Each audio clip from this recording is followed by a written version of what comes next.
როგორ არის აზერბაიჯანსა და თურქებს შორის დაყენებული საკითხი, რომ ჩვენ ვართ ერთი ერი, უბრალოდ ვართ ორი სახელმწიფო. შემდეგი ლოგიკური ნაბიჯი არის, რომ მოდი საერთო საზღვარი გქონდეს. და საერთო საზღვარი გქონდეს და ჩვენ შორის არის პატარა მიწის ნაგლეჯი, თან იქ არის დასახლებული ხალხი, რომელიც არ მოგწონს და არ მოწონთ არც თურქებს და არც აზერბაიჯანელებს, დიდად სომხები და აი ეს პატარა მიწის ნაგლეჯი, რომელსაც თან თავისად თვლიან, აქ მერე არის ავტონომიური ოლქი, აქ უკვე არის თურქეთი.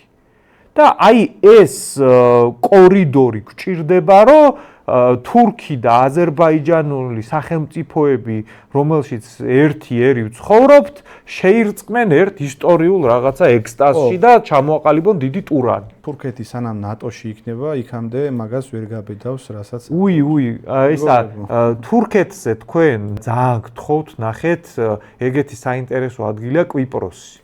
ევროკავშირის წევრს რო სამხედრო ინტერვენცია მოუწყო, შევარდა და ოკუპირებული რო აქვს ევროკავშირის წევრის ტერიტორია ნატოს წევრ თურქეთს, აი მაგაზე დაინტერესდით ცოტა რა. კვიპროსი ბევრად უფრო მეტად ექვემდებარებოდა საერთაშორისო ორგანიზაციების, ნატოს და ევროკავშირისგან დაცვას, იმიტომ რომ ხმელთაშუა ზღვა არის, ვიდრე სომხეთი.